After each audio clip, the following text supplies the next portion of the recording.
qui sont les gagnants et les perdants des audiences. Alors j'ai l'impression qu'on va encore se répéter. Bah oui, parce que les pauvres, nos amis de TF1, ils sont encore arrivés 3e de la soirée. Premier de la soirée hier, le meilleur pâtissier M6. Voilà. Eh oui, leader des audiences. Eh ouais, comme quoi, on peut faire des éclairs et 2 religieuses arriver numéro 1 des audiences. Voilà, bah moi je fais un moelleux au chocolat, j'arrive 4e. Les chéris, le diable au cœur, France 2, j'adore. Magnifique. Avec Zabou. C'était magnifique, ça. Ouais. C'était quoi? C'est avec Zabou. C'est un téléfilm sur une femme qui se fait avoir par un petit jeune et ça va détruire sa famille. C'était le film avec Gérard Philippe à l'époque. Exact. Oui, c'est une ressucée, si j'ose dire, du diable au corps. Bien sûr, je sais, le diable au corps, le diable au cœur, exactement. Voilà. Gérard Philippe. Exactement. Magnifique acteur. C'est ouais. une quoi? Une ressucée? Oui, une ressucée. Une remake. C'est quand on ressuce un film. C'est quand on a vu un film et en fait on fait une adaptation. Merci Isa, il n'y a que moi qui vous comprends. On est fait pour le 7e art. Les chéris, on va voir donc les gagnants et les perdants d'hier soir. Il y avait Faut pas rêver sur France 3. Ouais. Bon, on ne reste pas tellement souvent sur France 3 non plus. C'est pas la peine de nous le dire. Et Bohemian Rhapsody, à la vraie histoire de Queen sur TMC. Moi j'avais adoré le film. Et ben là, franchement, d'ailleurs, c'était ça qui m'avait donné envie à l'époque de faire Freddie Mercury en début d'émission. Ah oui, on s'en souvient. Et quelle voix. Heureusement que j'avais pas regardé le film de Barbara Popa. Allez, c'est parti. Hier soir, du côté des audiences télé, les chaînes étaient au coude à coude. Côté téléspectateurs et part d'audience, on peut dire que ça s'est joué dans un mouchoir de poche. C'est cool. C'est cool. C'est M6 qui domine la soirée et qui arrive en tête avec son rendez-vous du jeudi soir, Le meilleur pâtissier, qui a attiré 15,5% du public, soit 3 176 000 gourmands. Trop contente. Sur la deuxième place du podium, on retrouve France 2 qui a réuni 3 158 000 téléspectateurs, soit 13,5% du public devant son film Le Diable au cœur avec Zabou Bretman. C'est génial. TF1 quant à elle arrive une nouvelle fois en bas du podium avec sa série en 2 épisodes New Amsterdam avec 13,3% de PDA et 3 millions de téléspectateurs. J'ai horreur d'arriver le dernier. TMC de son côté a performé avec la diffusion du documentaire Bohemian Rhapsody, la vraie histoire de Queen qui a attiré 1 million de curieux. C'est ça qu'on aime. Une fois encore avec ses audiences, on s'aperçoit que TF1 a de plus en plus de mal à affirmer sa place de leader sur la case des primes. M6 et France 2 relèguent une nouvelle fois la première chaîne, un cas de figure qui semble se reproduire de plus en plus souvent, notamment face au programme novateur du service public. Alors, le groupe France Télévisions est-il en train de manger TF1 ? Oui. Alors, Nicolas Pernikov. Oui. Non, vraiment. Alors, non, la question, c'est que France 3... moi, je veux dire la vérité en plus, et je te le dis. Et j'ai rien contre France Télé, je l'aime beaucoup. Mais moi, par exemple, je regarde plus les primes de TF1 que de France 2. Voilà, je dis la vérité et je le dis. Même s'il faut que je me fasse des ennemis, mais je dis la vérité. Voilà. Alors, ça dépend. Sur France 3, au niveau de la fiction, c'est vrai qu'ils ont gagné sur... ils gagnent chaque fois. C'est fini. Alors après, c'est sur les 4 ans et plus, donc c'est très très large. Exact. Ce qui se passe, par contre, c'est qu'il y a un vrai phénomène qui est en train de se produire, c'est le phénomène M6 sur les responsables des achats. C'est-à-dire les moins de 50 ans. Exactement. Face à TF1, qui est vraiment la cible publicitaire stratégique. Je vais expliquer aux téléspectateurs. En fait, ce qui se passe, et c'est vrai qu'il y a des pubs pendant les émissions. Et ces pubs, elles ont besoin d'avoir un public captif. Tout à fait. Et ceux qui consomment le plus, on dit souvent que ce sont les 25-49. Donc c'est vraiment les cibles prioritaires. Et les femmes de moins de 50 ans. Exactement. Et c'est vrai que, moi je me rappelle quand j'étais M6, je vais vous raconter, moi j'ai fait 6 mois M6, et ils regardaient même pas le chiffre global. Ouais. C'est-à-dire quand on vous dit ils ont fait 4 millions, tout ça, eux ils regardent juste la part d'audience qu'on a fait sur les 25-49 ou sur les femmes de moins de 50 ans. Voilà, si vous avez fait par exemple 25, c'est une super audience. Voilà, TF1, ils doivent pas être en dessous de 30, normalement à 30, voilà, c'est... Et vous parlez d'une époque où TF1 était à 45, exactement. 50. C'est ça. C'est-à-dire la moitié. C'est ça. Moitié du gâteau. Et donc, plus ils sont hauts là-dessus, plus ils vendent des plus chers, Absolument. et plus ça leur rapporte de l'argent. Parce que ça reste quand même une entreprise, une chaîne de télé. Oui. Donc hier, on parlait des programmes de TF1. Oui. Regarde les programmes d'M6 aujourd'hui qui sont entre 9 et 15 saisons. Vous avez Top Chef, L'amour est dans le pré, Incroyable talent. Aujourd'hui, surperforme sur cette cible. Mais pire encore, c'est l'information. C'est le 19-45 d'M6 aujourd'hui qui cartonne, qui est leader par rapport aux 20h de TF1. Et ça, c'est un événement. Ouais. Vous regardez hier soir, le 19-45 a fait 23,3. Celui de TF1, le 20h, a fait 20,7. C'est incroyable. C'est logique. C'est un cataclysme. C'est un cataclysme. Bien sûr. Non, mais il a raison. C'est un cataclysme. Bah oui. Les jeunes moins de 50 ans. Oui, mais c'est logique. C'est dur à dire, mais c'est vrai. C'est logique parce qu'aujourd'hui, on a plus tendance à vouloir regarder quelque chose de condensé, de rapide. Moi, le premier, je préfère regarder le 1945. C'est pour ça, on a toute l'info. C'est pour ça que j'adore regarder Benjamin Castaldi tout nu. Les condensés, les rapides.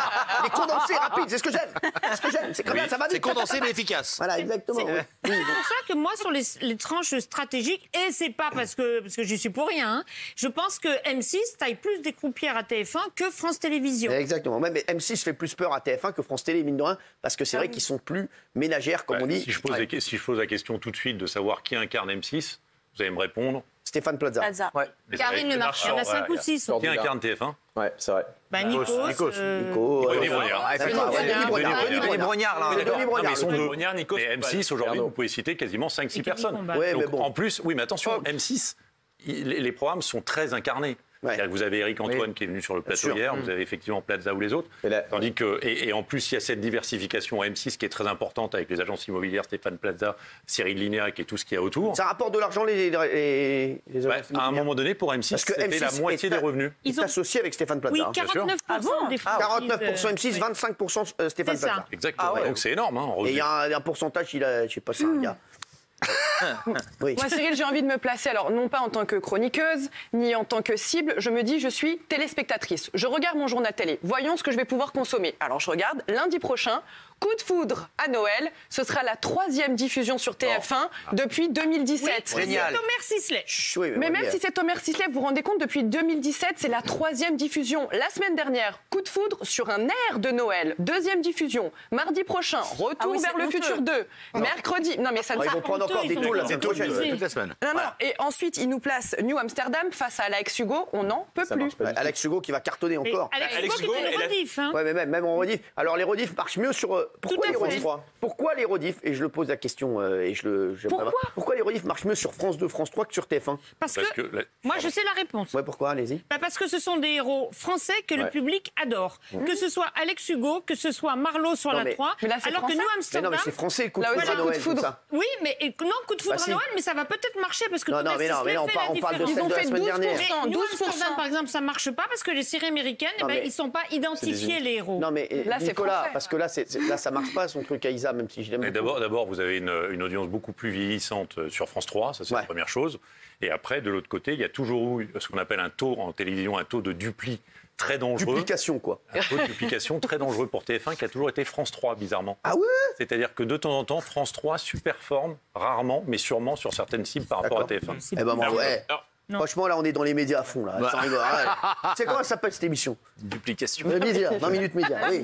Et lorsque vous vous intéressez aux fictions de France Télévisions, lorsque vous regardez les cibles, par exemple, des fictions de France 3, elles font à peine 5 à 7% sur les fameux ménages. responsables des achats de moins de 50 ans. Donc, Ouais, mais ils n'ont pas de pub France 2 et France 3 à cette heure-ci. Ils s'en foutent. Voilà. Ils veulent de la puissance. Je suis d'accord. Et la puissance, TF1, elle ne la trouve pas sur les séries américaines. Vous en parliez hier, New Amsterdam typiquement. Mais en matière de rentabilité, il est peut-être plus rentable d'acheter une série américaine que d'investir dans une fiction française. Là, ils sont dans le Non, rouge là, total. Plus Là, maintenant. non. Là, vous êtes dans le rouge, je vous demande pas une pub. Qu'est-ce qu'en pense Régine, qui était dans les petits papiers de TF1 Il faut savoir qu'à la grande époque de TF1, dès qu'une émission marchait pas trop en prime time, il a déprogrammé. Moi, je me souviens, par exemple, en 2006, Le Royaume, ça faisait 3 millions en Bien prime. sûr. Déprogrammation directe. Carré VIP en 2011, j'ai fait un petit tableau. Échec d'audience, déprogrammation au bout de 2 semaines.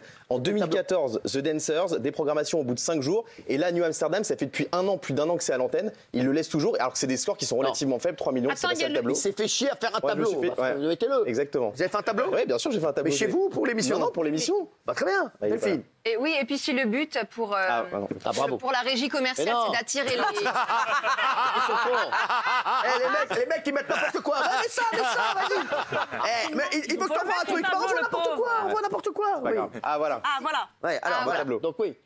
Non, bah voilà, c'est tout. Franchement, c'était pour mettre ça. C'est nul. C'est quali. C'est pas non plus ouf, le tableau. Oui. Alors, Et donc, si le but c'est d'attirer les femmes, les jeunes femmes et les femmes, ben moi personnellement, je préfère regarder les pâtissiers plutôt qu'une série, où ça tire, où c'est un truc en américain. Ça tire, ouais, moi, ça c'est parce qu'il faut que tu apprennes à C'est cuisiner. plus violent. ouais, non c'est mais ça. voilà, Bah, tout le simplement, pâtissier, ça- c'est beau. ça Vous attire voyez, non, mais plus sérieux, les vous voyez une forêt noire. Moi, ça me fait rêver. Pourquoi Bah oui. il déprogramme pas, C'est Cyril plus doux. Pourquoi, par exemple, quand il voit que Retour vers le futur, qui est un film indémodable, ok, pourquoi est-ce qu'il le déprogramme pas comme qu'ils ont pas M6 quand il voit que ça fait 2007 Parce qu'ils ont pas de choix. Pose une question. Alors, je vais vous dire, il y a une règle pour Économie. déprogrammer. Il faut que ça fasse 20% de moins que la case habituelle. sur cible que la semaine d'avant. C'est intéressant, Et ça. en fait, non, là, ils sont pas 20% de moins. D'accord. Parce que, et donc, ils n'ont pas le droit de déprogrammer. Me trompe-je ? Ah le droit, non, bah, le bien droit. sûr. C'est ça. Non, merci. Voilà. Et C'est de ça. Et basculer. puis en plus, il y a eu des séries qui ont été coupées en deux à cause du confinement. Donc ils éclusent, ils terminent les trucs. Guy, Oui. Et pour répondre à la question de tout à l'heure, pourquoi France 3 marche mieux en rediff? Parce qu'ils arrivent à feuilletonner, ils font des séries feuilletonnantes avec des personnages qui reviennent, alors que TF1 c'est des téléfilms unitaires, donc on va moins s'attacher aux personnages. Oui. Et après, le dernier truc, c'est qu'aujourd'hui, on s'attache à une marque. Donc aujourd'hui, une télévision, c'est pas juste un programme, c'est un univers. Vous avez un univers sur C8 avec vous, vous avez un univers aujourd'hui sur M6 avec les différentes personnes qui incarnent M6, et vous êtes attaché à une marque. France 3, ce sont les régions. Donc vous avez énormément de fiction aussi. Non, mais la proximité. Non, mais c'est surtout les Jean-Paul. Jean-Paul, non mais il faut quand même dire une chose, c'est qu'aujourd'hui en puissance en télé, si on n'a pas les vieux, pour parler vulgairement, on ne fait pas de puissance. Donc ils préfèrent avoir moins de vieux, mais faire effectivement sur les cibles un meilleur score, parce que France 3, c'est catastrophique. Il n'y a que des vieux. Michel. Et pour répondre à votre question, France Télévisions est-il en train de manger TF1 ? Si on se concentre juste sur le mois de novembre, le groupe France TV, c'est 28,7% de part d'audience. Le groupe TF1, c'est 27,8%. Ce qui signifie que le groupe France Télévisions est beaucoup plus fort en matière de part de marché. Oui, Sylvie. Pas brillant. Oui, c'est moi Sylvie. Oui. Non, mais on ne veut pas trop comparer parce que France Télévisions, ils ont 2 chaînes hertziennes et TF1 pour défendre TF1 pour le coup. TF1, ils ont 2 chaînes de la TNT et TF1, alors que France 2, ils ont 2 grosses chaînes, France 2 et France 3. Donc en puissance, c'est normal qu'ils soient plus puissants. Très bien. Oui, Karima. C'est bon, merci. On va voir ce qu'en pensent les téléspectateurs. Regardez. Allez, c'est parti. Regardez. Oui à 67%, non à 33%.